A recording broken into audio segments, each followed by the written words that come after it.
presentarlos nuevamente, ya todos los conocemos desde hace años, algunas personas nuevas que ya están informadas de la trayectoria de estos dos personajes tan lindos de la sociedad teosófica, el doctor Blake y el doctor Pauli, ambos miembros antiguos de la sociedad teosófica, conferencistas internacionales, escritores de diferentes temas de psicología, psiquiatría y siempre relacionado bajo la mirada de las enseñanzas esotéricas. Eso es lo maravilloso de sus libros, ¿no? Que tenemos esa información científica y también esa información esotérica. Estamos en la última conferencia que será esta noche, que es ¿cómo saber si está siendo útil mi vida? Una pregunta realmente trascendental. Habíamos escogido este tema gracias a la sugerencia de los diferentes miembros. Entonces, tendremos ahora la satisfacción de escucharlos. ¿Ya? Gracias. Gracias. Queridos hermanos, prácticamente todos somos miembros y simpatizantes de la Sociedad Teosófica. Esta noche, antes de concluir, quisiera agradecer al hermano Isaac Hawley y a Enrique, que ellos han ayudado a levantar la teosofía en Bolivia. Cuando era apenas muy poca gente, habían tiempos en que esto era lleno, 300 sillas todo completo y ya está parado. O sea, la teosofía en Bolivia se ha levantado por esa entrega, por esa devoción a la santa causa de Isaac. Él ha venido continuamente y como sigue viniendo con su dinero, gastando sus propios medios, o sea, dedican alma, vida y corazón a la causa, con su dinero y con todo el apoyo que ellos pueden. Así es cuando uno comprende su unidad de vida. Y nuestro deber sagrado es difundir la teosofía. Por lo tanto, todos somos hermanos aquí, todos, simpatizantes o no, sean de otras líneas o no. Pero yo les rogaría esta noche a todos los hermanos que pongamos más fuerza para que esto crezca, para que el valor que nos ha dejado la señora HPB, que queda enviada de luz de los santos seres, nosotros continuemos esa labor, porque ese es nuestro deber sagrado como estudiantes de teosofía. Muchas gracias, Enrique, y lo llevaremos siempre, Isaac, en nuestros corazones con esa gratitud eterna por la ayuda que han prestado a Bolivia. Gracias. Que les vaya muy bien. Bueno, muchas gracias a Teresa, que muchas veces venimos cuando estabas tú aquí, nos recibías y todo, y obviamente Isaac antes que yo. Luego aquella vez que estuvo en Dharamsala, Isaac vine yo solo, pero representándolo, y luego ya empezamos a vivir juntos. Entonces el país es maravilloso, el entusiasmo de la gente es increíble, nos encanta el lugar, nos gusta mucho y estamos muy contentos de estar acá. Y vamos a seguir viniendo. Y vamos a hacer un montón de cosas, como el tema de la biblioteca de Dorita, que ya habíamos comentado. Hay planes, hay mucho trabajo que hacer, que lo vamos a hacer juntos. Y bueno, yo creo que Isaac piensas lo mismo, y sí, Isaac tiene un arrastre enorme con ciertos temas y conferencias en los lugares donde se presenta, y también a él le gusta mucho el entorno de ustedes. Son un país muy parecido al nuestro, la gente también es muy parecida a nuestra gente, y pues estamos muy contentos. O sea, no es un esfuerzo, al contrario, es un privilegio para nosotros estar acá. Gracias por la invitación. Y entonces empezamos con eso de si la vida es útil o no. Pusimos mal lo del whisky, pero bueno, y para ver si la vida es útil o no, necesitamos un par de voluntarios, sobre todo jóvenes, que ya empezamos a ver ahí por... No es cierto, es una conferencia teórica. Bueno, pues arrancamos, si les parece. Mentira, era mentira, ¿no es cierto? No, es mentira. No, ¿cómo es que sí es útil la vida o no? Pero es mentira. Vamos a empezar con un esquema, si te parece. Si te parece, Isaac. ¿Recuerdan ustedes que en las charlas que hemos tenido hemos hablado pues, mucho de la estructura interior del ser humano?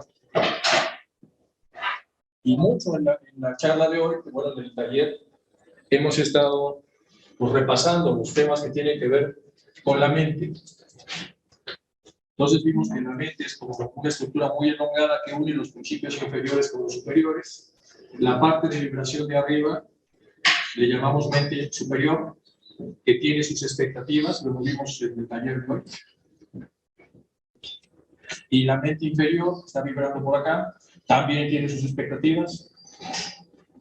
Y aquí tiene la parte central del pensador, el tomador de decisiones. Ahamkar, el sentido de prioridad, está por acá. Y bueno, más o menos. ¿Qué es útil para esta parte de acá? Pues tener una vida entonces que pueda ayudarnos a trascender las limitaciones del hombre animal. ¿Qué es una vida útil? Encontrar los caminos apropiados para conocernos interiormente, encontrar los caminos para desarrollarnos interiormente, y todo eso en combinación, como ya nos ha comentado Isaac, con cuidar al cuerpo físico, etcétera, sin ser santurrones, que es lo que nos ha enseñado prácticamente todo el día de hoy, pero saber vibrar en esta parte. ¿Y qué es una vida inútil? Sabiendo que esto es lo más importante a lo que tiene derecho un ser humano, pues vivir totalmente toda la encarnación al servicio del yo animal. Entonces, lo que tenemos que hacer es, si estamos jóvenes, empezar a planificar una vida más equilibrada, y si ya no estamos tan jóvenes, hacer algunas reparaciones, algunos ajustes, algunas regeneraciones o reconstrucciones para poder empezar a vibrar en esta zona.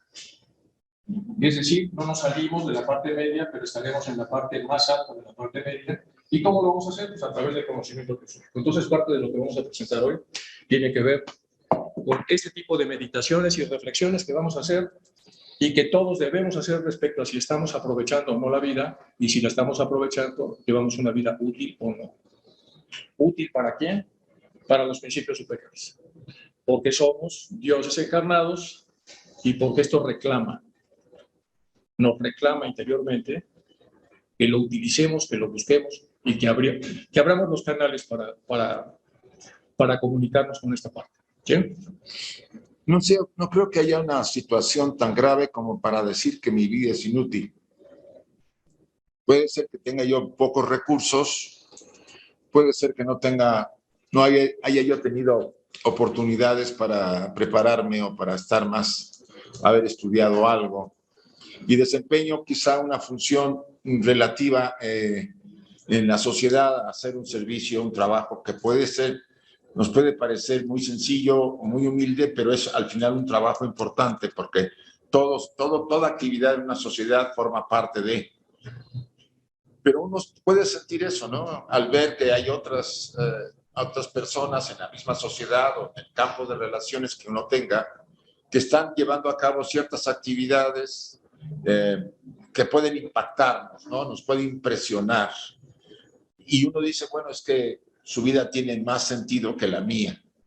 Porque nos comparamos con valores que socialmente están más o menos distribuidos, ¿no? De que si tú tienes un auto, tienes un trabajo determinado, una casa, todos esos factores, si se cumplen, pues esa persona es de éxito y tiene una vida muy útil. Pues puede tener todo y no ser útil. Porque no estamos refiriéndonos a la utilidad material, a la utilidad del mundo en general, que no quiere decir que no sea válido. Lo que nos referimos es a la vida no hacia afuera, sino hacia adentro. A la vida útil, pero para nosotros, internamente, en la que ustedes puedan en muchos momentos sentirse internamente en paz, serenos y tranquilos, a pesar de que su entorno, como le dije, no sea el más brillante, el más impactante. Uno de los retos que tenemos no solamente como estudiantes de teosofía, sino como seres humanos, es encontrar esa pauta, ese camino a desarrollar ese potencial que todos traemos. La utilidad subyace en eso, no en dejar pasar, vamos a decir así, la vida quejándome porque no tengo esto, porque no tuve una familia, porque me abandonaron mis padres. Porque si ustedes analizan las vidas de cada uno, representan dramas muy complejos, ¿sí? Probablemente unos más graves que otros, pero en general son dramas. Y eso hace que uno se sienta menos y se deprecie, vamos a decirlo, frente a los demás. Todos, por la esencia que traemos, somos importantes dentro de esta manifestación, dentro de este universo y dentro de este planeta. No hay ninguno que pueda hacerse excepcional. No hay ninguno que pueda hacerse excepcional a decir que no vale, que no tiene ningún sentido su vida y que ha venido nomás a sufrir, ¿no? Que es muy frecuente y que por eso a veces uno recurre a inhibidores, como hablábamos hace rato, la droga, el alcohol, o todos aquellos elementos que nos vuelven inconscientes, ¿no? O sea, esos están a la mano y mucha gente recurre a ellos porque no tiene salida, cree que no hay otra salida. Y de sentir sufrimiento, pues prefiere, vamos a decir, negarse a ser consciente. Es lo que en el fondo puede ocurrir. Un anhelo por no ser consciente de un momento, de una vida que está siendo dura para esa persona. ¿Qué podemos hacer ante ese caso? ¿Puede tener una vida así utilidad? Cuando una persona es adicta, empieza a dejar de ser útil. Porque si la adicción no se supera, y casi siempre es muy difícil si ya está muy amarrada a la adicción, todo su proceso, todos sus sistemas, sobre todo los psíquicos, dejan de tener la funcionalidad necesaria para dar pasos de otra forma. Yo recuerdo bien cuando estaba yo estudiando mi doctorado en Barcelona, en Madrid, que había muchos de mis compañeros que fumaban mucho marihuana, o sea, ¿cómo le llaman acá? María, o ¿cómo le llaman? Marihuana. Y que era tan común y tan corriente que se fumara, porque pues esa era una salida para sentirme bien, o porque acababa un examen y me sentía cansado, o porque quería ir a una fiesta y quería sentirme muy activo. Había muchas razones. Y un miembro de la sociedad que tenía en esa época, no, incluso después, era director de un instituto de desintoxicación, drogas, alcohol, cualquier adicción. Y comentaba sobre la marihuana, o sea, la María. Dice, es la droga más difícil de quitarle a una persona, porque está socialmente aceptada, porque se supone que no fumar eso, tú no formas parte del grupo, ¿no? Sobre todo en el campo de los jóvenes, y porque si no lo haces, no eres aceptado y no tienes no cumples con ese requisito. Dice, de ellos he tenido acá muchísimos adictos, y son los más difíciles de sacar que los de la coca. Para que vean el grado de lo que puede hacer la marihuana cuando ya se instaló. Que parece que no nos afecta.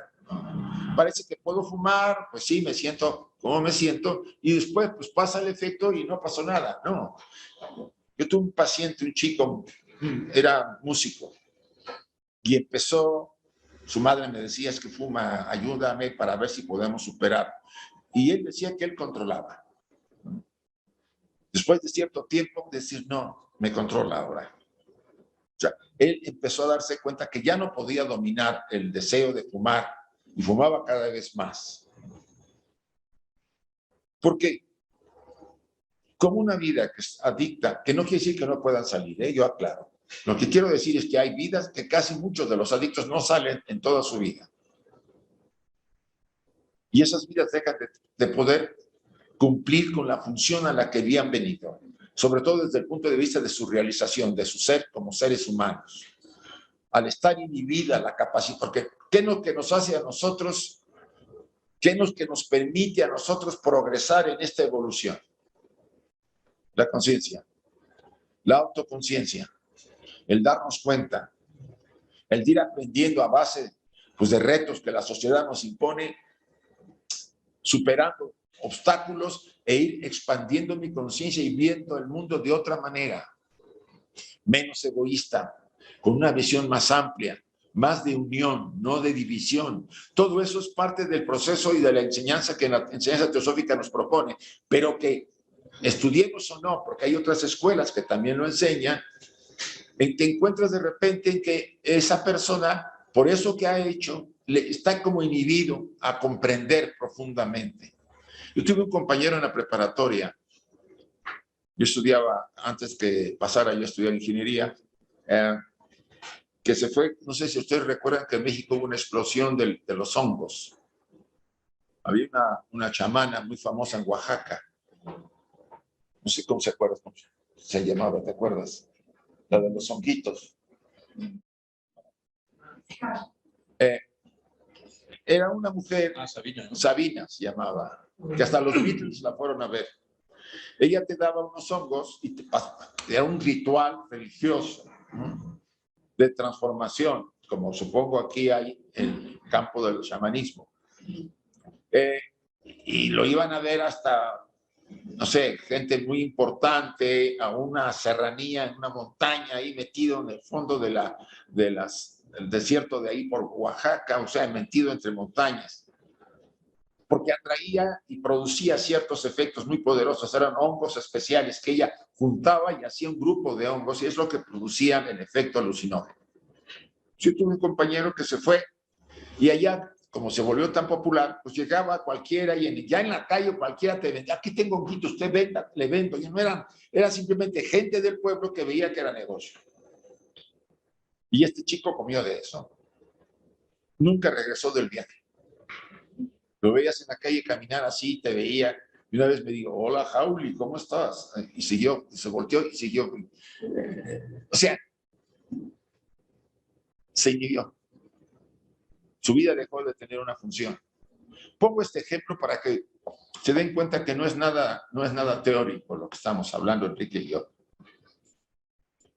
¿Qué puede tener esa conciencia de este chico o de una chica, porque puede pasarle a cualquiera, para poder decidir, primero para autoconocerse, para verse tal como es? Si tiene inhibida por la misma adicción, la capacidad de percibir realmente. Segundo, si yo no me puedo percibir, ¿cómo puedo yo corregir fallos y errores en mi relación con los demás? ¿Cómo puedo iniciar mi propio proceso de crecimiento, incluso socialmente? Hay muchos fracasos de profesionales o de estudiantes por haberse ido por esa línea de la droga y no pudieron terminar y abandonaron, etcétera, etcétera. Sus padres ya no los quisieron financiar y los dejaron, ¿no? A que hicieran lo que quisieran y acabaron pues en los centros estos en los lugares donde venden la droga pidiendo drogas más fuertes, porque la marihuana puede llevarte a algo más fuerte. No es una sesión de discusión sobre la droga. Lo que quiero decirle que son parte de los grandes inhibidores que socialmente ahora nos afectan. Entonces la vida de la persona empieza a no tener esa capacidad de ser autoconsciente para decidir qué hacer él y no el entorno que le rodea. Bueno, estamos con la autoconciencia como punto más importante del desarrollo interior. La pregunta, el dilema es si debo hacer lo que hace la mayoría, lo que leo en los periódicos, lo que veo en la televisión, lo que me prescribe el grupo social al que pertenezco, o puedo llevar una vida más independiente y decidir qué quiero hacer, a dónde quiero viajar y cómo quiero moverme. Uno es una vida independiente, mucho más útil para su propio desarrollo, y la otra es una vida dependiente, dependiente del grupo. Ellos me dicen cómo vestir, qué hacer, a dónde meterme, qué es lo que puedo opinar, cómo debo moverme, etcétera, etcétera. Cuando trabajamos de esa manera, perdemos utilidad en una sociedad que reclama muchas ayudas. Entonces, digamos que el primer punto tiene que ver con la independencia, si estamos listos o no para llevar una vida independiente y dejar de estar obedeciendo todo lo que socialmente se nos impone. No quiere decir que todo lo vayamos a rechazar, pero sí lo vamos a analizar. Y después de analizarlo, decidiremos si queremos seguir por ese rumbo o no. Entonces, eso implica tener criterio y utilizar otra vez al pensador, para ver entonces esto a quién beneficia y cuánto poder tiene, y a quién perjudica y cuánto poder tiene, y eso lo tenemos que preguntar permanentemente. Y eso está vinculado obviamente al desarrollo interior y a la formación de carácter, para poder tomar las decisiones independientes en donde vivamos. Hace muchos años había un profesor en Estados Unidos, una clase muy taquillera, porque mucha gente se inscribía en su clase de liderazgo, que era liderazgo para jóvenes. Y la parte más importante de esta clase es que los que se metían ahí, que eran 20 nada más, porque no admitía más gente, estos tenían que hacer un viaje muy largo, a visitar amigos de él en todo el mundo. Yo a mí me tocaba recibir a los que llegaban a México, y era como un rally. Y tenían que viajar con $150, máximo $200, a lugares súper lejos, en algo así como 2 semanas. Tenían que ingeniárselas para llegar, viajar, visitar al profesor amigo de él, como era rally, tenían que hacer ciertas actividades, tomar ciertas fotos y se regresaban. Los viajes más cortos eran a México, los viajes más largos eran a lugares mucho más lejanos. Y ese es el viaje de la vida de los chicos. Los que se metían ahí es porque querían hacer el rally. Y se iban a la India, se los mandaba a San Petersburgo, los mandaba a México. En México hay una población muy bonita que se llama Cuetzalan, que es una población indígena. Y ahí entonces cuando llegaban tenían que tomar fotos, tenían que hacer ciertas cosas, regresaban a donde yo vivía, que era Cholula, cuando les tocaba a los chicos estar ahí. Dormían en los cajeros automáticos, viajaban como podían, de aventón. Algunos se las ingeniaba para llevar paquetes a Europa y de ahí volaba más tarde. Y luego se reunían todos 2 o 3 semanas después a explicar cómo habían vivido. Y primera reflexión, ¿es necesario mucho dinero para viajar? No, se puede viajar con poco dinero. ¿Es este viaje algo más enriquecedor para la parte interna o no? Sí, porque nos obliga a hablar, nos obliga a pedir, nos obliga a meternos a comer porque tenemos que ahorrar muy poco dinero el que se va a gastar. Ese hombre es un genio. Bueno, ya no vive, pero digamos era un genio en la forma en la que planificaba este tipo de tours. ¿Qué tal si no necesitamos un profesor que nos diga qué hacer? Y somos nosotros mismos, a través de nuestro profesor interior, el que empieza a planificar estas salidas. Aquí dentro de la Ciudad Teosófica vamos a hacer algunas cosas interesantes. Este país tiene lugares preciosos, específicamente pues, el lago Titicaca, la Isla del Sol. Queremos hacer un seminario para jóvenes ahí. Queremos ayudarlos a llegar, que les va a encantar, porque el lugar llama mucho la atención. Y queremos dar un seminario y un taller en esa zona y atraerlos y que puedan vivir la experiencia de estar en un lugar como ese y que puedan disfrutarlo, aquilatarlo. No tienen que gastar mucho en llegar. Vamos a tratar de dar un servicio que sea no tan rústico, pero suficientemente simple y sencillo para que pueda brotar lo esencial de la experiencia que cada quien vive. Todo ese tipo de cosas que tienen mucho que ver con el conocimiento teosófico hacen que ya no sea necesario tener estados alterados de conciencia a través de drogas, como ya decía Isaac, que son parte de estas prescripciones sociales. Los estados alterados de conciencia pueden ser estados de conciencia superior por el propio desarrollo, que eso es lo deseable, o estados alterados de conciencia hechos a través de otras vías. Ahora está de moda la ayahuasca y habrá otras por el estilo. No nos interesan esos estados de conciencia, nos interesa el estado de conciencia que hace a través del esfuerzo propio y del desarrollo. Una vida útil es encontrar esos estados superiores sin necesidad de drogas. Es decir, a través del autoconocimiento y de buscar los túneles, los canales que vimos en la mañana durante el taller, para que a través de los propios pensamientos podamos subir a la porción superior y se activen las potencialidades latentes que tenemos. Bueno, eso es un poco lo que serían los 2 preámbulos para ayudarnos un poco a tomar las decisiones correctas personales y de esa manera poder orientarnos al desarrollo. De todas las corrientes que hay que nos pueden dar un montón de imágenes sobre este tema, pues obviamente el budismo es una de las escuelas pues, más importantes que nos ayuda a tener esa reflexión, esa independencia. Son una serie de aforismos que nos indican más o menos cómo es razonable vivir y cuáles son los beneficios de vivir de esa manera, porque están orientados también al desarrollo interior. Entonces hemos seleccionado aquí algunas cosas, ¿no? Como saben, para los budistas es muy importante la lucha contra el sufrimiento humano. Y entonces el sufrimiento humano está vinculado a las necesidades, también lo vimos en el taller de hoy, es decir, las expectativas que una persona tiene y que luego no se cumplen y por eso se siente muy mal y sufre, la ruptura de los seres queridos y sufre. Para la personalidad baja, cuando no tiene el reconocimiento que requiere, sufre. Cuando tiene una enfermedad que tarda demasiado tiempo en curarse o aunque tarde poco, cualquier incomodidad, sufre. O sea, estamos hechos para sufrir en las porciones más bajas de nuestra estructura. Entonces, todo el tiempo el budismo enseña el tema del sufrimiento. ¿Y cuál es la causa? Dice, nace sin lugar a dudas de los deseos mundanos que persiguen al alma. Están los deseos permanentemente de quiero ser el número 1 de la clase, no fui, pues ya quiero tener un coche, pero no me alcanzó, pues ya estoy sufriendo otra vez. Quiero entonces que me haga caso una chica de la universidad, pero y no me hizo caso, ya estoy sufriendo. O sea, todas las expectativas montadas de esa manera y que no tienen la salida necesaria nos van a producir sufrimiento. Por eso dicen los deseos mundanos que persiguen a la porción baja del alma. Si buscamos la fuente de esos deseos, vemos que ellos están arraigados en un fuerte instinto físico que tenemos desde el nacimiento. Está hablando obviamente del yo inferior. Estos deseos basados en el intenso apego a la vida, ambicionar todo lo que se ve y oye, hasta llegar a ansiar a veces la muerte, a esto se le llama la verdadera causa del sufrimiento. Y el mundo cada vez está más metido en esto. Y uno de los antídotos o de las soluciones para esto es el conocimiento teosófico. Si destruimos las raíces de estos deseos y nos libramos de todos los apegos, terminarán esos sufrimientos de la causalidad del hombre. A esto se le llama verdad de la terminación del sufrimiento, le dicen los budistas. Para entrar en este estado, que ya no tiene ni deseo ni sufrimiento, hay que hacer prácticas para seguir un camino diferente.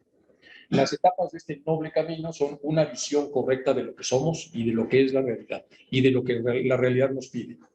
Después, aspiraciones correctas. Tenemos que aspirar a cosas importantes, del yo superior, algunas del yo inferior, para mantenerlo sano, saludable y bien, etcétera. Que son aspiraciones correctas. Palabras correctas, la forma de expresarnos. Conducta correcta, vida correcta, esfuerzo correcto, conciencia correcta, concentración correcta. Esto se llama verdad de los 8 nobles caminos para desarraigar los deseos. Eso dicen los budistas. Y entonces el que entra en este tipo de situaciones, de alguna manera empieza a desarrollarse interiormente, a conocerse, empieza a controlar los deseos irracionales que provienen de la porción inferior de su estructura, empieza a contactar con las porciones superiores de su propia estructura interior, y entonces empieza a encontrarle un sentido a la vida. El sentido de acercarse a lo superior y de sentir lo que va a sentir y de activar lo que se va a activar cuando llega a este punto. ¿Quieres comentar alguna cosa? Sí, tenemos que ser conscientes de algo. Vamos a poner los pies en el suelo. Hay jóvenes y personas mayores, como todos, que nos puede interesar ser mejores o crecer espiritualmente. Y hay quien no, que prefiere seguir como está, siendo mejor ser humano, pero sin meterse a lo superior. Esos dos casos están. Incluso creo que hasta hay quien no quiere ni siquiera saber si quiere ser mejor o no. Simplemente ni caso le hace. Y eso es lo que forma parte de la población en la que vivimos, aquí en México, en España, en todos lados. O sea, el que quiere vivir como ha vivido siempre, sin hacer caso a nada, simplemente vivir, pasarla, si puede, bien, y si tiene limitaciones, tratar de resolverlas, sin pensar que hay algo más o ser mejor, porque eso no va con él. El segundo, tiene, vamos a decir, ciertas aspiraciones a lo superior, pero los retos sociales son muy complicados, ¿no? O sea, quiere ser mejor, eso no vamos a negar, ¿no? Quiere ser más noble y más equilibrado. Es ya un primer paso muy importante para que entonces las palabras que acaba de decir Enrique tengan ya, resuenen. Porque si no me interesa vivir, antes el comentario de que si vivimos para comer, dormir y hacer el sexo, eso lo hacen los animales también. Y no solo somos animales, tenemos algo que trasciende a nuestra naturaleza humana. Entonces, si yo no estoy en esa condición, por lo menos en la segunda, donde ya hay una aspiración a ser mejor ser humano, hasta ahí nos podemos quedar. Pues no me va a interesar ni superar el sufrimiento, ni me va a interesar superar los deseos que generan los sufrimientos. Pero consideremos que estamos en ese nivel. El otro nivel, un poco más elevado, es que ya hay ideas muy fuertes que nos presionan para ser mejores seres humanos, más útiles, no solo a la sociedad en la que nos movemos, sino a nuestra naturaleza superior. Ser útil a nosotros es ser coherente, tema que vimos en un taller. Vivir acorde a los principios que profeso y ser capaz de entender al entorno en que me muevo con el principio de que si yo soy mejor, todos podrán ser influidos por mí, no solamente por mi vida, sino por el esfuerzo que yo hago. No hay otra forma de verlos para ser útil, porque la utilidad material del mundo no es la utilidad verdadera que ustedes sentirán cuando se vayan de este plano.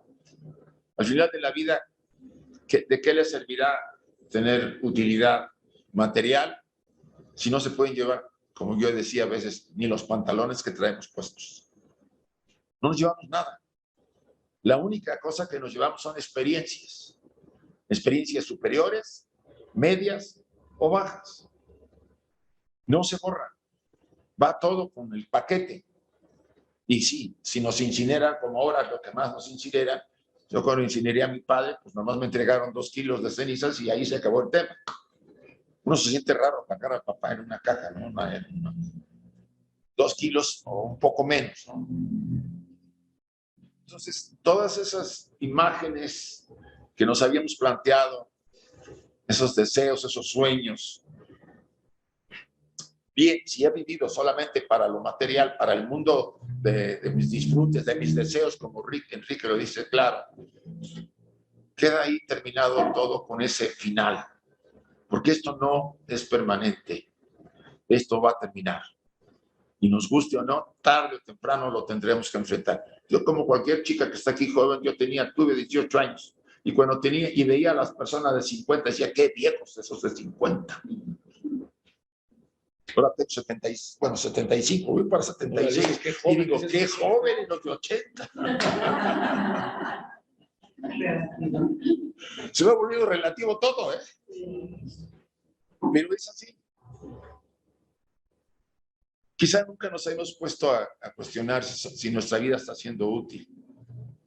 Porque a veces vivimos por inercia, impulsados por las necesidades, por el entorno que nos presiona, ¿no? Sobre todo cuando se es joven. Ya cuando se es mayor, como que yo me detengo más, reflexiono y trato de corregir. Ya lo habíamos dicho desde el otro día, ¿no?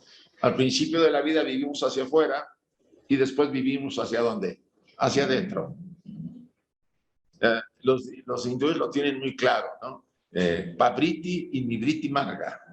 Vivir al mundo y después regresar hacia nosotros, hacia la fuente. Pero nuestra sociedad no tiene ese tono, porque ellos lo tienen de generaciones. Y nosotros estamos incluso impulsados por la misma sociedad a vivir hacia afuera. Incluso pueden ver gente mayor que actúa como un adolescente, como lo decíamos el otro día. ¿Por qué? Porque puede ser que tuvo necesidades que no se cubrieron cuando fue joven y ahora cuando es mayor, pues quiere portarse como un chico de 15 años, pero ya tiene 65, 70 años, por favor. Hay que vivir la etapa que uno debe vivir según la etapa que uno tiene. Pero es así. Y esa utilidad que él puede hacer, porque al final nuestros pueblos siempre fue la persona mayor o la gente mayor llena de experiencias y eran como consejeros, apoyaban al grupo, los sabios del grupo, del pueblo, de la ciudad, aportaban. Ahora no, ¿dónde los colocamos? Esos vejestorios los colocamos en un lugar para que nadie no nos moleste. Ahí los ponemos, los vamos a ver de vez en cuando para que no se vea mal o no los vamos a ver nunca. Y ahí los dejamos abandonados. Uno de los grandes problemas en España, se dice que hay cerca de 30,000 mayores solos, que viven solos y no tienen nada o nadie que los atienda. Pues se ha creado toda una organización del gobierno para que haya gente voluntaria que vaya a visitarlos. Ahí hay eso. Pero en otros países, en Latinoamérica, no es tan frecuente que eso pueda darse. Aunque también conservamos más a la gente mayor dentro del entorno de apoyo. Lo que quiero decir es que los jóvenes que aquí pueden estar, tarde o temprano estarán en nuestro lugar. Seremos viejos. Si llegan. Si llegan. Tiene razón. Porque a lo mejor no llegan. Hay jóvenes que se mueren a los 20, 25, 28, 30, por un accidente tonto. Yo perdí a un sobrino mío a los 24 años con todo un futuro increíble, porque se le corría a una ciudad con unos amigos que uno de ellos corría a 200 kilómetros por hora en un Audi, 200 o 230. Se descuidó y se empotró sobre un poste y ahí murieron 4 de los 3, eran 3 atrás, 4, sí, no. Se salvó solamente el conductor porque le protegió se murieron 4. No. Todos jóvenes, 17, 18, 20, 22 años. ¿Quién iba a pensar que se iban a ir? Díganme. Ese es el tipo de la vida que hay alrededor nuestro y la utilidad que podemos prestar. Es cuando yo ya sea mayor, me voy a dedicar a hacer cosas mejores, a ayudar a los demás, a desarrollarme. ¿Cómo saben que tienen seguridad de eso? Esa parte que nos retira cuando termina esta experiencia, no se va a poner a pensar que no he acabado de realizar mis sueños o mis planes. Nos retira. ¿Dónde estuvo la utilidad? ¿Dónde estuvo mi aportación a la oportunidad de ser humano? Que es una de las grandes oportunidades y que no es tan fácil ser humano. Tras nosotros hay cientos de miles de millones de almas que quieren ser humanas, esperando la oportunidad para encarnar. Y nosotros ya estamos acá y despreciamos la oportunidad, no la valoramos porque no tenemos lo que tiene el vecino, porque no tengo el vestido que tiene fulana, porque no me tengo los recursos. Cuando hay almas que quieren entrar porque saben que solamente encarnando como humanos podemos crecer y convertirnos en lo que somos. Hay una conferencia de Sanguru, a lo mejor lo ubican ustedes, el barbudo, en donde está una conferencia en la India en un centro de investigación. La India tiene centros de investigación muy sofisticados. Luego sale uno a la calle y es otra cosa, pero el centro es así como wow, ¿no?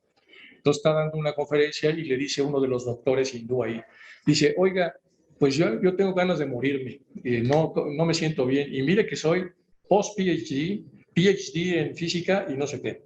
Se queda Sanguru y dice, ¿qué puedo hacer para recuperar mis ganas de vivir? Y le dice, Sanguru se queda pensando y dice, vamos a hablar hipotéticamente de una hormiga. No es una hormiga cualquiera, es una hormiga PhD, o sea, la hormiga más desarrollada. Cuando usted trata de aplastarla, ¿qué hace? Y es la hormiga PhD. Dice, pues sale con, dice, pues no sé, ¿se deja o no se deja? No, pues no se deja. Ojo, que es la PhD, es la más educada. Dice, ¿cómo es posible que la hormiga entienda que debe salvar su vida y usted me salga con ese rollo de que ya no quiere usted vivir y lo que sea? Entonces le devuelve la reflexión para que la tenga, porque el tipo, ya saben, se pitorrea y se ríe de todo, o sea, es muy buen conferencista. Y entonces, claro, el tipo rápidamente se da cuenta de que una de las funciones más importantes es mantener la vida, pero la segunda es hacerla útil. Si nos toca un padre que envejeció y está mal, pues lo útil es cuidarlo, porque es lo útil, es lo que la vida nos pone enfrente. Si tenemos un abuelo anciano que también requiere, pues ya nos lo puso ahí la vida. Entonces, para ser útil, hacer esa utilidad es servir a la unidad de vida que nos toca enfrente. Y nos va a ir poniendo la vida determinados retos, determinadas cosas enfrente. Y algunos lo haremos bien, otras no las haremos tan bien, pero al final tendremos un balance.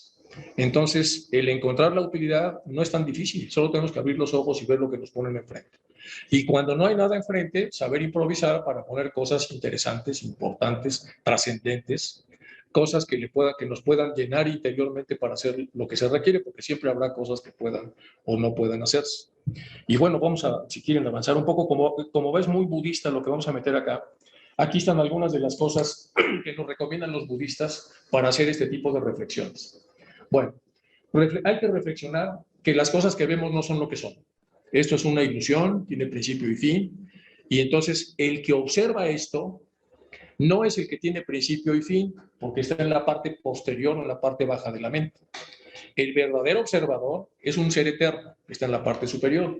Entonces, si las cosas no son lo que son, entonces, ¿qué son?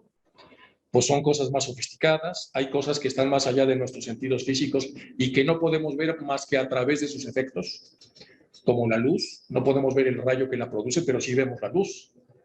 Entonces, hay ciertas cosas que no podemos ver más que a través de sus efectos. Es decir, cuando se muestran es cuando podemos observarla. Y debemos inferir que algo ha pasado antes, pues, para que podamos ver lo que estamos viendo. Entonces, las cosas no son lo que son. La pregunta, entonces, ¿qué son? Hay que meterse al desarrollo interior y a la estructura interior, ¿qué es esto? Que trabajan los budistas, trabaja la teosofía y trabajan las escuelas serias. Si crees que tienes un problema, al final vas a tener un problema. ¿Qué quiere decir? Que mucho de las cosas que observamos son mentales y son creadas por nosotros mismos. Entonces nosotros vemos las cosas como problemáticas y van a terminar convirtiéndose en problemas.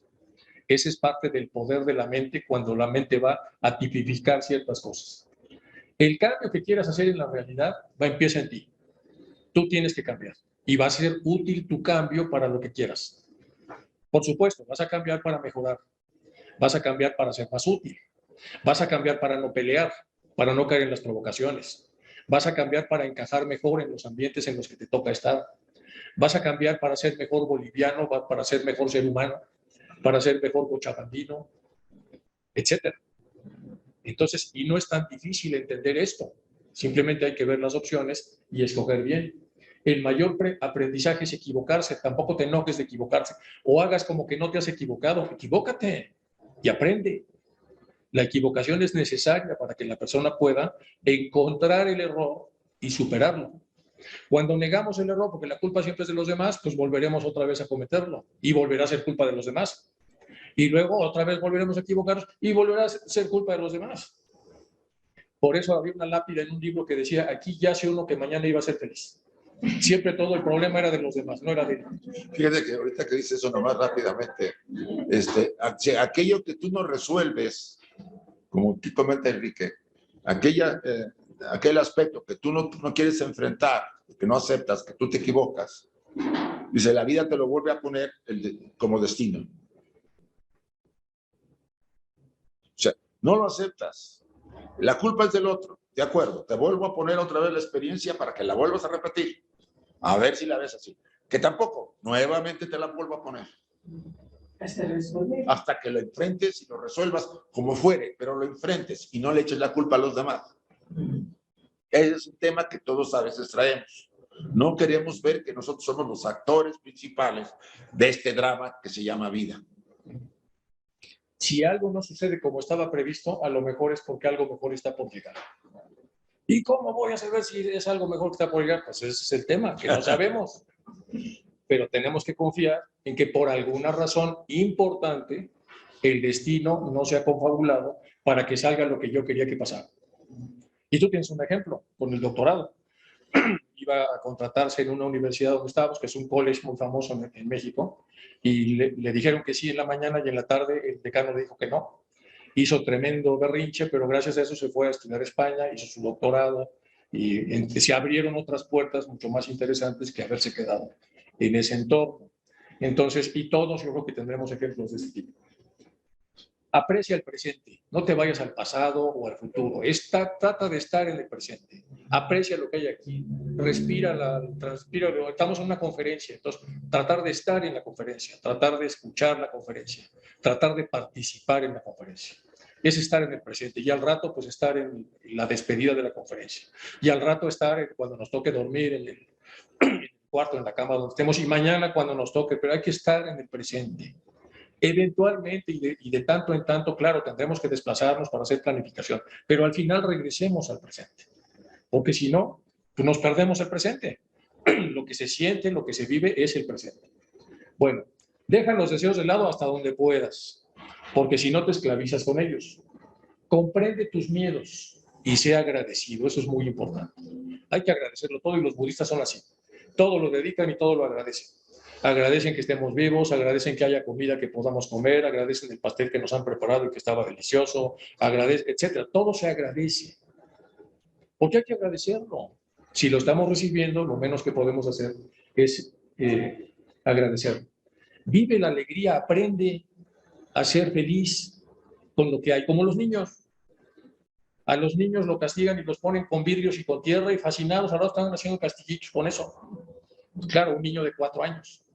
Lo pongan donde lo ponga, él sabe ser feliz, hace lo que quiere. Pero que no le den esto.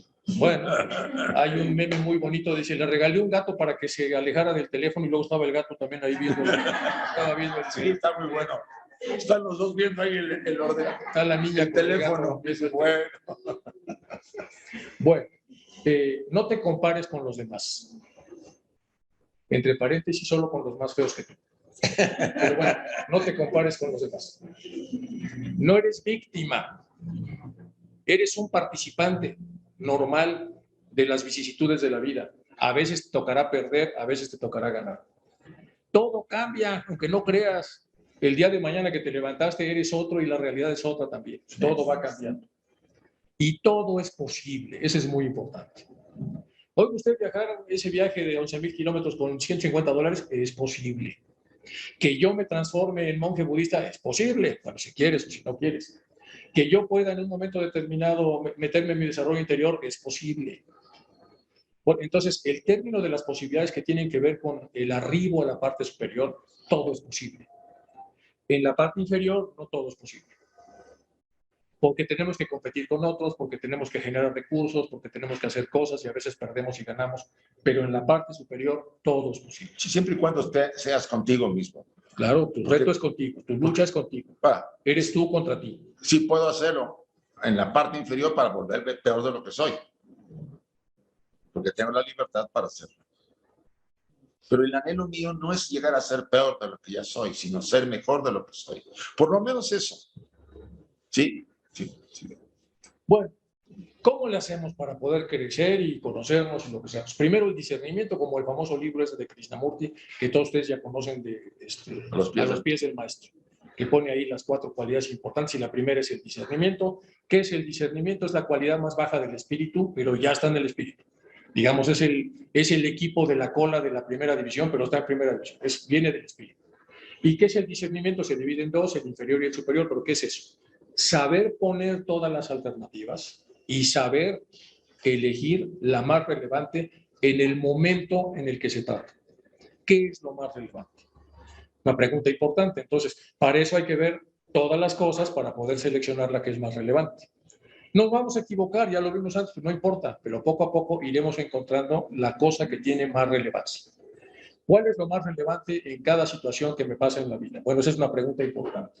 Y eso es discernir con justicia, la primera forma de acabar con el sufrimiento. Entonces, estoy muy preocupado por lo que va a pasar mañana. ¿Tiene principio y fin? Sí. ¿Para qué te preocupas? ¿No tiene solución? ¿Para qué te preocupas? Dicen los budistas, ¿no? ¿Qué quiere decir? Preocuparse no es la mejor opción cuando tratamos de un problema que tiene principio y fin. Si no es la mejor opción, ¿por qué la elegimos? No estamos haciendo discernimiento, estamos haciendo reflexión concreta. Y si hacemos reflexión concreta para algo que requiere discernimiento, nos vamos a equivocar. Muchas cosas en la vida requieren discernimiento. La enseñanza cristiana de discernimiento es la de las parábolas. La parábola quiere decir paradoja y nos plantean una situación y siempre en las parábolas el actor más importante elige lo más relevante. Pone todo y elige lo más relevante. El buen pastor, la cabra esa que siempre sale, está lloviendo, está en un risco, el tipo está empapado, por fin la encuentra y el que usa la mente lógica dice, le va a dar de palos. Pero no, la abraza y la quita del risco. Porque ese era lo más relevante. La encontró sana y salva. Ya luego la regañará, pero en ese momento, en esa situación, eso es lo más importante. El hijo pródigo también, etc. Entonces hay mucha enseñanza para saber elegir lo más relevante. Forjarse propósitos nobles. ¿Qué es eso? A ver, darnos una cátedra de propósitos nobles. Bueno, normalmente los aspectos superiores en nosotros son los que rigen nuestra vida desde el punto de vista noble. Todo lo que ustedes tienen como anhelo por la belleza, la admiración por por ejemplo, la naturaleza, el campo, el mar. La danza, la poesía. La danza, la poesía, todo eso viene de la parte superior. La personalidad no le interesa demasiado. La personalidad quiere pasarla bien, disfrutar, no querer problemas, ¿sí? Y no tener ninguna cosa que le esté presionando. Esa es una de las características de ella. Entonces, ¿de dónde viene? De los principios superiores que tenemos ahí, ¿no? Esa inspiración, de ahí viene lo mejor de nosotros, lo que nosotros podemos hacer. Por ejemplo, viene el anhelo por ser mejor, ser un hombre más noble o una mujer más noble. ¿Qué significa ser un ser noble? Que en mí hay una especie de equilibrio, no destrucción de la oscuridad. Recuerden que no podemos matar, no podemos acabar con el mal.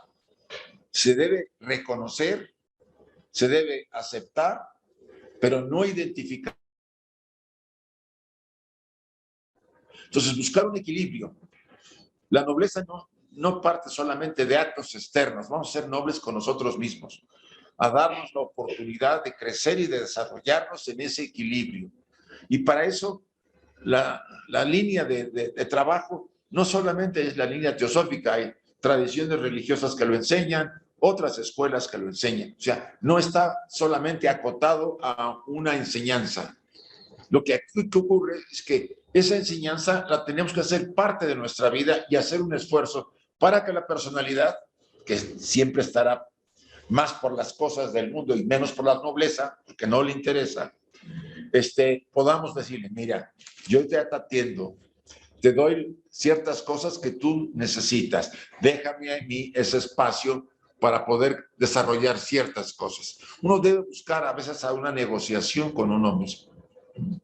Y tiene sus antídotos, porque de repente va alguien conduciendo que ya está muy espiritualizado y llega una curva, pero ve un atardecer precioso, se frena y se detiene a verlo.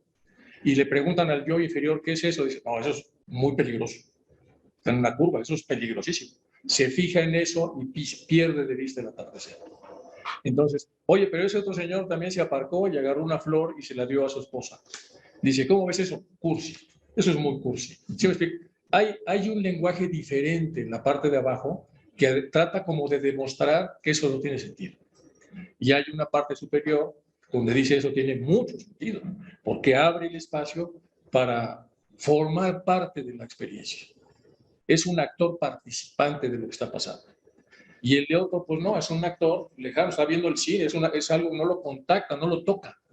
Y ahí deberíamos cuidar mucho no sé si ustedes dialogan con ustedes mismos, que lo vimos en un ejercicio. O sea, llevamos a cabo una especie de diálogo interior. Lo que ocurre a veces es cuando vamos a tomar una decisión, es como si hubiera una confrontación. Yo estoy decidido a ir a ver a tal persona porque se le murió su hijo y está sola y quiero verla porque es mi amiga. Y en cambio hay una parte que me dice, ay, tienes que ir hasta allá, está muy lejos. Que vayan sus hijos, que vayan. Sí, mejor quédate aquí tomando un cafecito, espera mejor a otros amigos, déjala, ya lo verán otros. Fíjense que Andy Besant tenía un dicho cuando hablaban de la ley kármica. O sea, cuando una persona pasa y hay una persona que pide ayuda y dice, no, mira, yo estoy muy ocupado, el que viene atrás que te pague, que te dé la ayuda, y el de atrás viene y la ayuda, dice Andy Besant, entre el que primero pasó y el segundo hay encarnaciones de diferencia. Hay cientos de encarnaciones. Muchísimas vidas que le dieron la madurez al anterior para ayudar a los demás. En otras palabras, nuestra situación de ser útiles en nuestra propia vida, traten de hacer a un lado la utilidad hacia lo demás, que también tiene su importancia, sino somos útiles a nosotros mismos. Pregúntense, ¿sienten que son útiles para ustedes mismos? O sea, nos estamos perdiendo en el mundo. Porque hablar de utilidad para mí es hablar de entrar en mí. ¿Me doy mi espacio para estar conmigo mismo? ¿Puedo tener reflexiones en algún momento para ver lo que pasó en el día y decir, allí creo que le respondí mal al maestro, o me porté mal con mi esposa, o pasé indiferente ante alguien que sufría y no le hice ni caso? Y decir, eso no va con lo que yo quiero. Entonces, esos espacios que nos damos a nosotros para reflexionar tiene que ver con la utilidad que nos estamos dando a nosotros para poder desarrollarnos y crecer. Y esos diálogos son importantes. Y acallar ese diálogo negativo que siempre quiere bloquear y que es la personalidad de alguna manera, que siempre quiere pasarla bien, no quiere hacer mucho esfuerzo, ¿no? Quiere estar, no quiere incomodidades, quiere ver a la gente que le gusta y rechaza a la gente que no le gusta. Eso es lo clásico. Pero eso nos puede bloquear, porque si estamos inmersos en un grupo que más o menos se mueve igual, nos es muy difícil, ¿no? Vamos a una reunión y parece que ahora si no hay bebida, no hay reunión. No sé si aquí pase, pero en España pasa así. Si los chicos no están hasta el tope de alcoholizados, no hay diversión. Entonces tú vas a la reunión, no tengo por qué emborracharme, me tomo un refresco y la paso bien, o una copa, vamos a llamarlo sin exageración, una copa, y estoy dialogando y platicando, pero pasa que el grupo me empieza a ¿qué? Otra copita. Tú por qué no tomas, etcétera. Y ahí es el externo, no es la parte interna. Pero ahí ya no estoy siendo útil para mí porque yo debo sostenerme en eso que yo creo y pienso y profeso. Ahí es donde hay que analizar mucho ese tipo de cosas, porque esas experiencias las vivimos cada día. Yo las viví cuando era joven, ¿no? Que empecé, nunca me gustó tomar mucho, pero iba con amigos y me presionaban para beber. Digo, bueno, una copa la mantengo, ahí se calentaba, ¿no? De tanto tiempo ahí, haciéndome el tonto todo el tiempo, pero no me tomaba otra. Porque no iba a caer en el juego. Ese diálogo lo tenemos que asumir desde muy jóvenes, y ya mayores también, aunque con mayores tenemos quizá más recursos para decir, eso no va porque mi salud no me lo permite, ¿no? Ahora tenemos el pretexto de mi salud y cuidado, ¿no? Yo pues tengo que reducir mis ganas de comerme esos panecitos aquí que son muy sabrosos porque tengo que cuidarlo. No tengo 20 años, tengo 76 años, bueno, casi 76. Entrados a 78. ¿Qué te pasa a ti? Muy bien, en México, en los pueblos. Siempre le ponen a uno un año más. Dice, bueno, ser honesto y prudente con la palabra. Cuidar cada vez que abrimos la boca qué vamos a decir, para no decir Un alguna momentito. barbaridad. Ser honesto y prudente, es decir, no decir alguna cosa que, bueno, que pueda generar algún problema. No hacer daño ni excederse. Cultivar la virtud, ganarse la vida gracias al esfuerzo, eso es muy importante. Lo que tengamos es porque lo hemos trabajado. No se lo hemos quitado a nadie. Cultivar las virtudes, observación abierta, tener la mente abierta para ver la realidad. Abrirse para ser influido por las cosas. Si no estamos atrincherados y aunque estamos en las cosas, pues hablamos de cosas importantes, pero sin estar abiertos a ser influidos. Entonces es una pérdida de tiempo. Entonces, si vamos a entrar en este tipo de debates, abrámonos, porque nos vamos a exponer. Puede ser que nos transformemos con lo que estamos escuchando. Hablar por hablar no tiene mucho sentido. Entonces, eso es tener la capacidad de abrirnos y aprender a serenar la mente. Cuando estamos muy neuras y muy acelerados y lo que sea, tener recursos para saber serenarnos. Es difícil. Las personas que viven con angustia, que viven con ansiedad, pues es difícil. Por más que tratan, pues está el corazón así y no encuentran la manera de poder serenarse. Muchas veces requieren medicamentos. Pero de todos modos hay otras formas en las que la persona puede encontrar la manera de serenarse. Hay muchas técnicas, no es el caso de la charla, pero al final de cuentas, interesarse en eso y no estar todo el tiempo con esa enorme ansiedad. Ya casi acabamos. La rueda del Dharma es la traducción del sánscrito de la palabra Dharmakara. Similar a la rueda de una carreta que se mantiene rodando, simboliza la enseñanza del Buda, mientras continúa propagándose ampliamente y sin fin. Ya saben lo que es Dharma, es la parte positiva del karma. Los 8 rayos de la rueda representan los 8 nobles caminos del budismo, ya saben, las famosas nobles virtudes. Lo más importante de las prácticas, los 8 nobles caminos se refieren a la correcta visión, correcta aspiración, palabras correctas, conducta correcta, esto ya lo vimos. Entonces, ¿qué quiere decir? Hay toda una tradición dentro del budismo que nos enseña entonces cómo seguir estas cosas, al final de cuentas, nos lleva a la perfección, es decir, nos lleva a la parte dármica, que es una de las partes del karma, y esta es la última que vamos a ver, y tiene que ver con algunas cosas que hacemos mal y nos generan estados emocionales que no son los apropiados. Es cuando estamos resentidos. Este es un participante de ayer que pudimos fotografiar para que nos demos cuenta de cómo se pone cuando está muy resentido. Dice, el resentimiento no se calma con más resentimiento. ¿Y qué es estar resentido? Pues eso viene de abajo, ¿no? No me tomaron en cuenta, no me saludó en la calle, se hizo como que me vio y me mandó a volar, no me pagó lo que le presté, no me dieron pastelito y se lo dieron a todos los demás. Bueno, entonces la gente se resiente y automáticamente empieza con un estado vibracional mal. Esta es una verdad constante. Hay quienes lamentan esa necedad. Ya no es necio, más que necio aquel que sin conocerse a sí mismo dice ser inteligente, no el que vence miles de enemigos en la batalla, sino el que se vence a sí mismo, que sería el máximo vencedor. Bueno, hay una serie de reflexiones que hace el propio budismo de cómo salir de esos callejones en donde muchas veces nos metemos y que van a generar consecuencias y consecuencias y consecuencias. Y lo primero que vamos a hacer es que vamos a hacer inútil nuestra convivencia porque nos sentimos afectados. Vamos a hacer inútil la convivencia en la familia porque ya llegamos enojados. Y vamos a hacer inútil la convivencia con nosotros mismos porque estamos furiosos de lo que haya podido pasar. Y vuelven a preguntar los budistas, bueno, ¿tiene principio y fin? Sí, entonces, pues manda a volar el tema, si no tiene un pastel, levántate y sírvete. ¿Y qué tal si no me lo quiere dar Huguito? ¿Qué hago? Pues espérate que se meta al baño y en ese momento te sirves. ¿Y qué tal si cuando salga llega y me lo quita? ¿Sí me explico?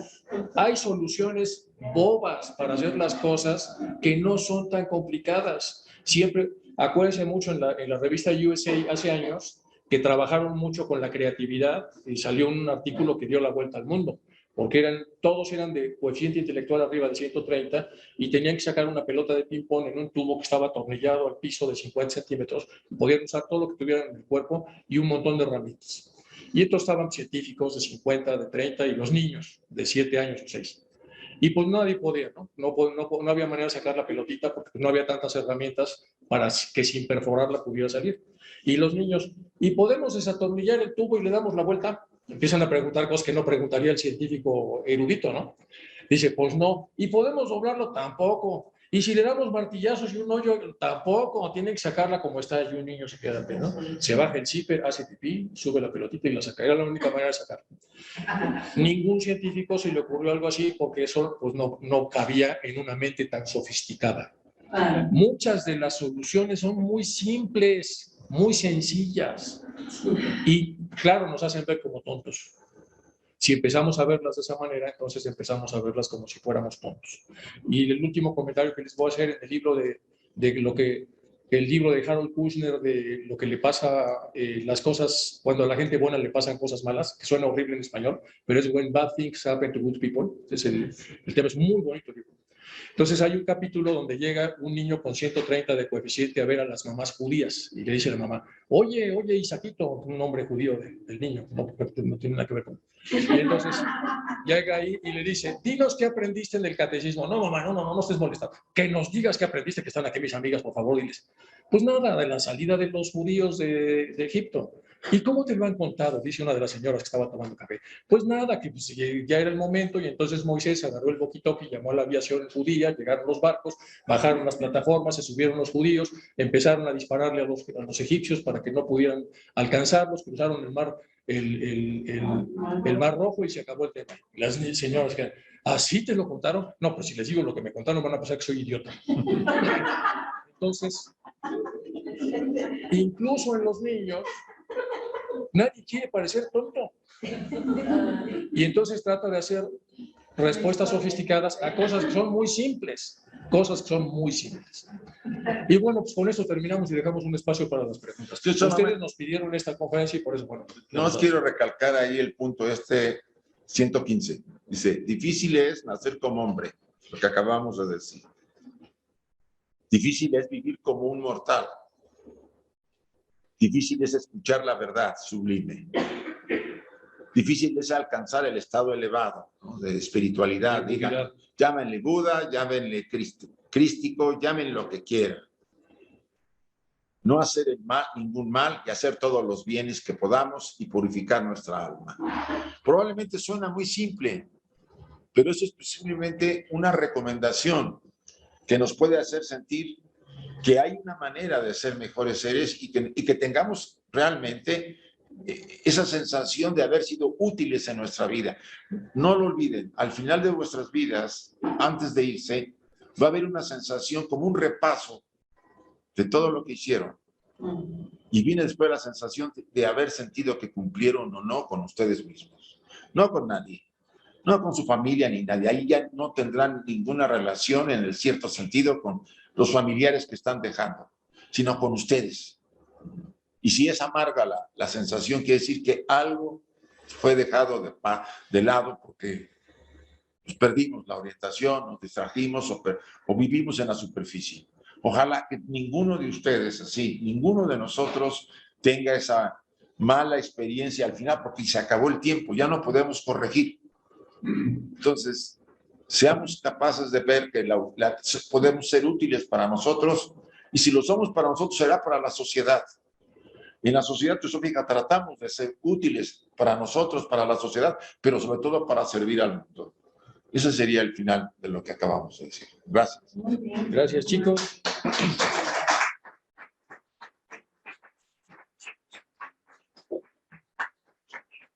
Y este pobre señor no va a comer aguacate como en 3 semanas, pero...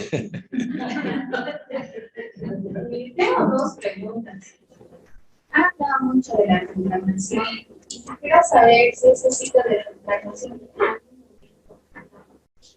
La segunda pregunta es, ¿hay alguna manera de al morir en esta vida nos direccione a no volver a reencarnar? Pues tienes que acabar con el ciclo de reencarnaciones, que son muchas y múltiples, y solo ocurrirá hasta que hayas agotado el karma. Pero eso te va a llevar muchísimas encarnaciones. Se calcula, puede ser el más conservador de los casos 700, en el más amplio del 7000. Pero entonces, que no sabes lo que hay atrás de ella tampoco. Claro, entonces, ¿qué quiere decir? Vas haciendo karma en las primeras bases de tus encarnaciones y luego pues tienes que irlo. O sea, todo el proceso evolutivo de la parte física es a través de la ley del karma. Es lo que rige prácticamente todo, incluso a los dioses. En el caso de los humanos, Solo hasta que limpias todo el karma es cuando termina este ciclo y te dan a escoger. Si regresas como bodhisattva para ayudar a la humanidad o tienes otros senderos que puedes tú seguir hasta fundirte con la fuente. Esas cosas las puedes estudiar en las logias teosóficas porque es una de las grandes verdades que se enseña y hay mucho material a ese respecto. Si te acercas seguramente vas a ver. Una pregunta, ¿por qué preguntas? ¿Por qué te inquieta eso?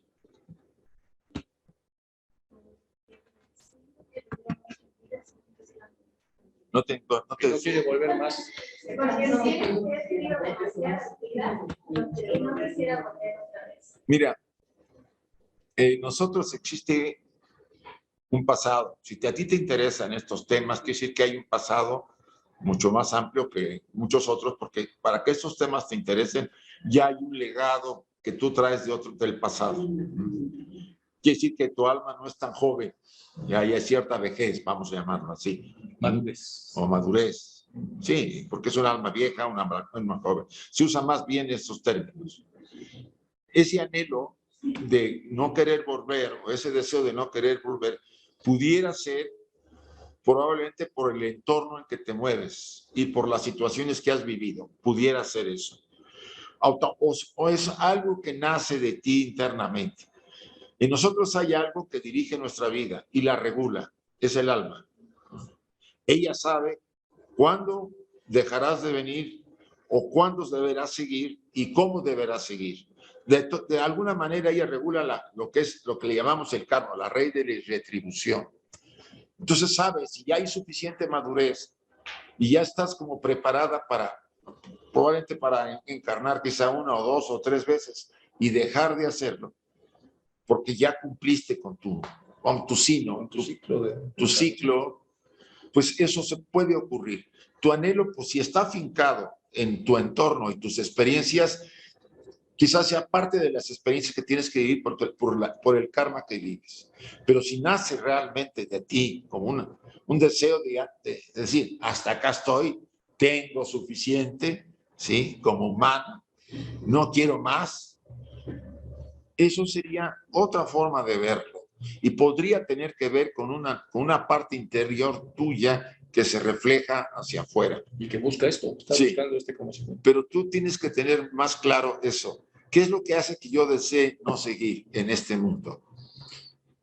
Pues a lo mejor no tenemos los jóvenes un horizonte, no hay un proyecto claro para mi vida. Mi familia, pues, tiene sus objetivos, yo no encajo. O sea, pueden ser muchas razones, ¿sí? Y lo que realmente tienes que saber es qué es lo que impulsa a que yo no quiera seguir. Si es así, probablemente, y si es algo externo, eso es relativo a tu karma. Si es algo interno, si es un anhelo que nace, deberías estar, ¿meditas? Deberías cuestionar en la meditación eso que sientes de no seguir adelante. No podemos decir, hay almas jóvenes, hay almas viejas en trajes jóvenes. Por eso no puedo decir que sea algo no simplemente externo, ¿no? Entonces, medita sobre eso que tú anhelas. Y normalmente, si lo haces de corazón, puedes tener una respuesta. Así te lo digo. Eso es inevitable si estás actuando sinceramente contigo mismo. O sea, ¿hay alguna señal, alguna, no sé, medida? Ya estás de la última vida, tranquila, cumple tu propósito y ya no regresarás. Mira, si hubiera una señal, podría venir por sueños, ¿sí? Podría venir como una sensación, o en ciertos casos muy raros, pero sí ocurren, como que algo te habla dentro de ti y te dice, calma, estás así asado, lo que fuere. O sea, puede ser varios de esos aspectos según tu propio desarrollo interno, ¿no?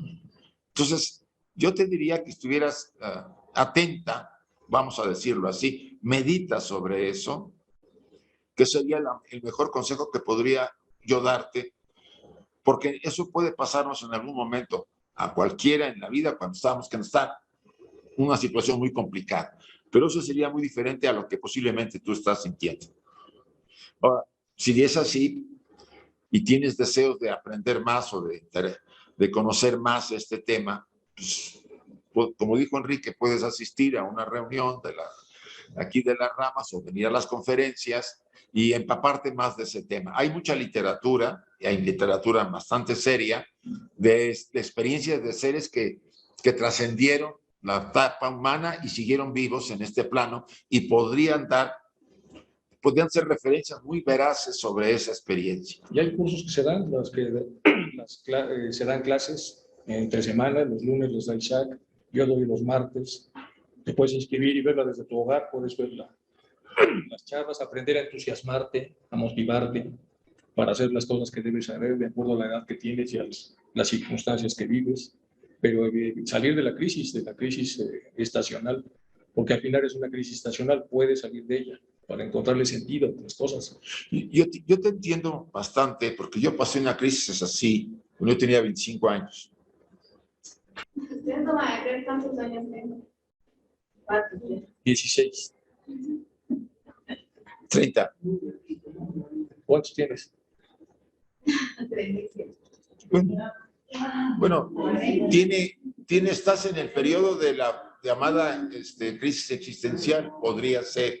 Yo no quiero inventarme nada. Yo no quiero decirte que pasé eso y había momentos en que yo decía, ¿para qué sigo en este mundo? Pero no con intenciones de no volver, sino de irme. A ese grado yo llegué a tener antes de que yo entrara a la Sociedad Teosófica, ¿no? Que fue como caer en un agujero antes de poder encontrar la luz, porque así pasa, antes hay que bajar a tu infierno para poder ascender después. Entonces, yo te recomiendo eso.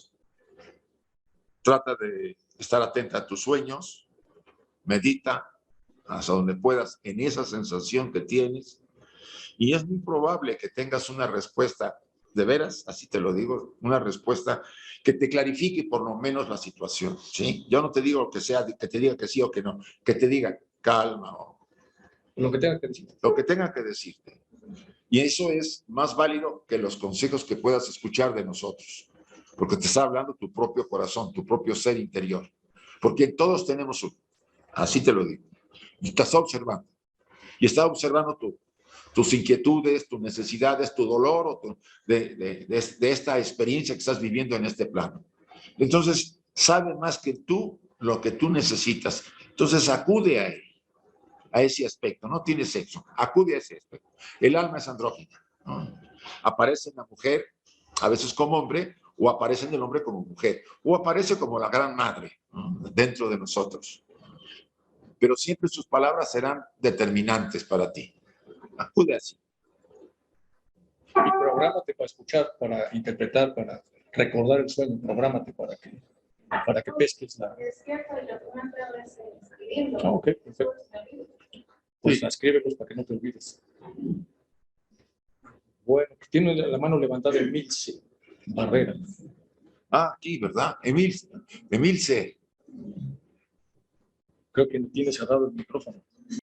Con respecto a una sensación, a mí me pasa que tengo a veces una sensación de como que no tiene sentido la vida, digamos.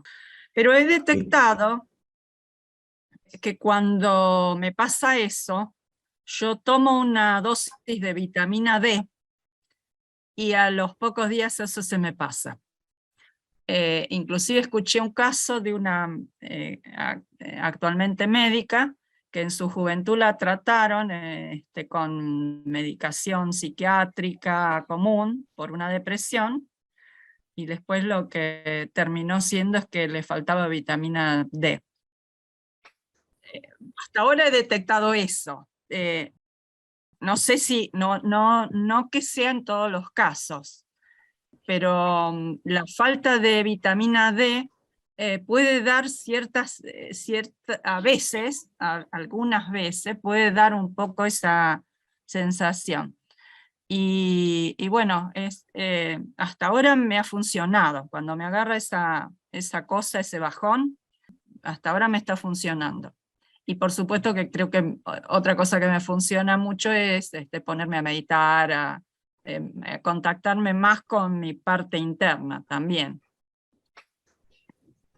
Gracias, Emilce. Gracias. Es histórico en Londres, que era una ciudad brumosa. Normalmente hay cuando termina el invierno por falta de sol, sabemos que la vitamina D se sintetiza por los rayos del sol. Siempre había una serie de síntomas, entre ellos un problema un trastorno de tristeza o de algún trastorno. Melancolía, ¿no? Melancolía, le daba a los niños principalmente, aparte de que... Y sí, algunas personas son susceptibles a esta vitamina. Cuando no hay suficiente sol, hay que tomarla.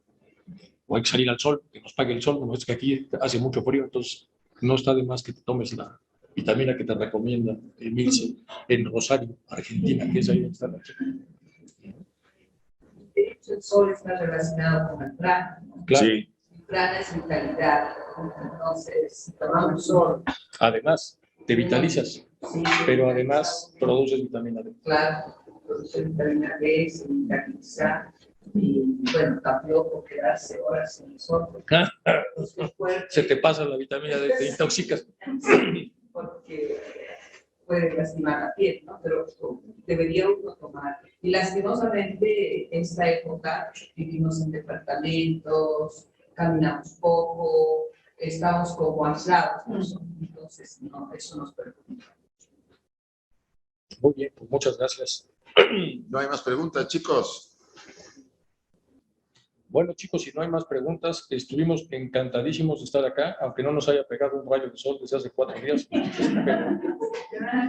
pero estamos muy Quizás como todos encerrados, invitaste muy súper atinadamente el hecho de que se contacten con la literatura que son Sí, de sí, alguna sí. manera. Te va a dar mucha ilusión, vas a ver. Me gustaría volver a recalcar la existencia y el funcionamiento de las ramas en Algo que te interrumpo solamente por algo.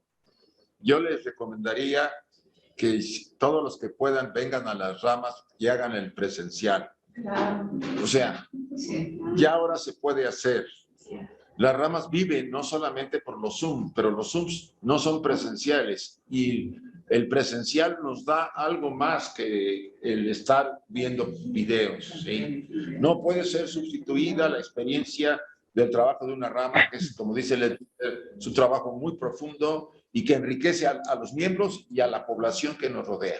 Es una recomendación, perdón. Sí, sí. Gracias. Sí. En Cochabamba y en La Paz funciona la sociedad teosófica. En Cochabamba tenemos 4 ramas. Una rama que, bueno, hasta el momento está sucediendo de manera por Zoom, que los martes de 7 a 8:30. Pero tenemos los miércoles de 7 a 8:30, también en la noche, presencialmente se reúnen en este ambiente la rama HTV. El jueves, en la mañana, se reúne la rama Alaya de los Andes de 10 a 12. Y los viernes en la tarde, la rama John Bowles, que es el nombre de un expresidente mundial de la sociedad teosófica. La rama John Bowles de 3:30 a 5:30 de la tarde.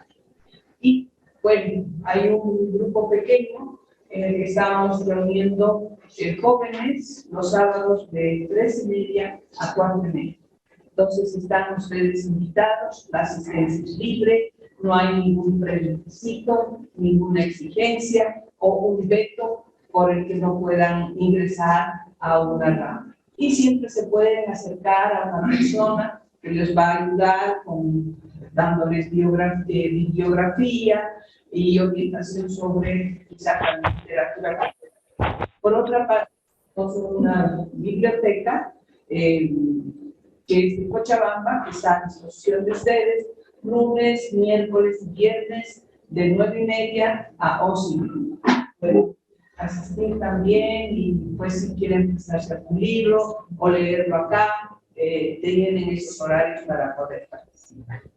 Bueno, no sé si en cuanto al funcionamiento de la Sociedad Teosófica en Bolivia hay alguna pregunta o algo que quisiera conocer.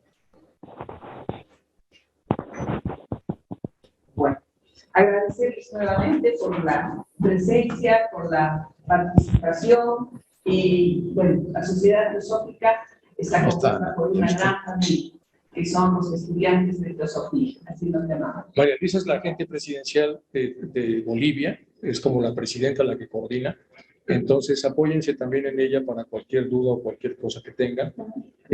Trabaja excelentemente bien y le agradecemos también mucho la hospitalidad y habernos tratado también en estos días. Y pues, por supuesto, Enrique es el presidente de la Federación Interamericana, entonces, pues hay un deseo de activar y de ayudar a todas las secciones y representaciones presidenciales. O sea, vamos a trabajar mucho, vamos a hacer cosas bonitas, vamos a seguir viniendo. Y nos encanta, el lugar es muy bonito. Mañana vamos a La Paz a ver cómo nos trata el frío. La altura. El objetivo fundamental de la Sociedad Teosófica, aunque tenemos los 3 objetivos, es trabajar por mejorar la humanidad. Primero, como hemos visto, mejorar nosotros para poder ser agentes posibles. Este es el objetivo principal. No estamos contentos con lo que vemos ahora, ¿no es cierto? Queremos cambio. Entonces, a cambiar. Ese es el gran desafío, pero empecemos por lo que ya, o un poquito empezamos a conocer, es nosotros mismos para que el mundo cambie. Los pensamientos son muy potentes. Empieza a cambiar los pensamientos. Bueno, gracias. Al contrario, gracias a ella.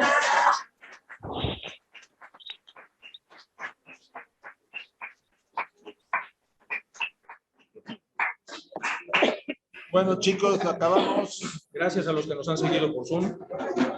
Gracias. Muchas gracias, Enrique e Isaac.